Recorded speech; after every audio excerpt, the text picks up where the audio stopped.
ইতিমধ্যেই প্রথম দফার ভোট পর্ব শেষ হয়ে গিয়েছে বাংলায়। আগামী 25শে মে ষষ্ঠ দফায় ভোট হবে তমলুক আসনে। তমলুক আসন নিয়ে মানুষের মধ্যে কৌতূহল রয়েছে, কারণ এই আসনে প্রার্থী হয়েছেন প্রাক্তন বিচারপতি অভিজিৎ গাঙ্গুলি, যিনি একের পর এক ঐতিহাসিক রায় দিয়েছেন নিয়োগ দুর্নীতি নিয়ে। বর্তমানে তিনি বিচারপতির পদ থেকে পদত্যাগ করে তমলুক আসন থেকে নির্বাচন লড়ছেন। অন্যদিকে তৃণমূলের প্রার্থী রয়েছেন দেবাংশু ভট্টাচার্য। তৃণমূলের প্রার্থী দেবাংশু ভট্টাচার্য এবং বিজেপি প্রার্থী অভিজিৎ গাঙ্গুলি উভয়ই প্রথমবার নির্বাচনে লড়ছেন।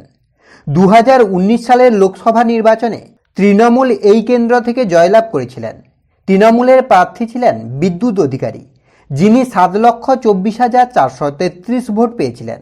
বিজেপি প্রার্থী ছিলেন সিদ্ধান্ত শঙ্কর নস্কর, যিনি এই আসন থেকে মোট 5,34,268টি ভোট পেয়েছিলেন। অন্যদিকে সিপিএম প্রার্থী পেয়েছিলেন 1,36,129টি এবং জাতীয় কংগ্রেস পেয়েছিলেন 16,101টি।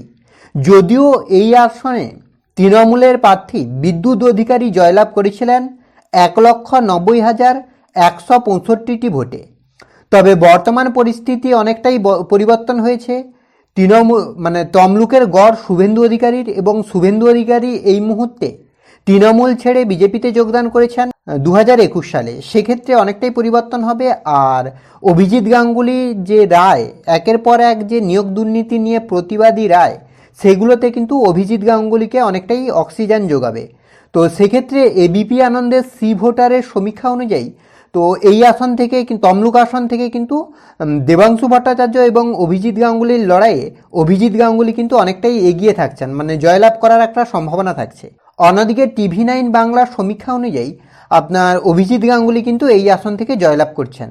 এছাড়া তমলুক আসন নিয়ে আমরা একটা সমীক্ষা চালিয়েছিলাম, যেখানে 32,000 মানুষ কিন্তু ভোটদান করেছে, যার মধ্যে আপনার 78% মানুষ বলছেন যে তমলুক আসন থেকে জয়লাভ করতে চলেছেন বিচারপতি অভিজিৎ গাঙ্গুলি, আর 15% মানুষ বলছেন এই আসন থেকে জয়লাভ করতে চলেছেন দেবাংশু ভট্টাচার্য, 5% মানুষ বলছেন যে এই আসন থেকে জয়লাভ করতে চলেছেন সিপিএম প্রার্থী আপনার সায়ন বন্দ্যোপাধ্যায়, এবং 2% মানুষ বলছেন যে অন্য কেউ এই আসন থেকে জয়লাভ করবে।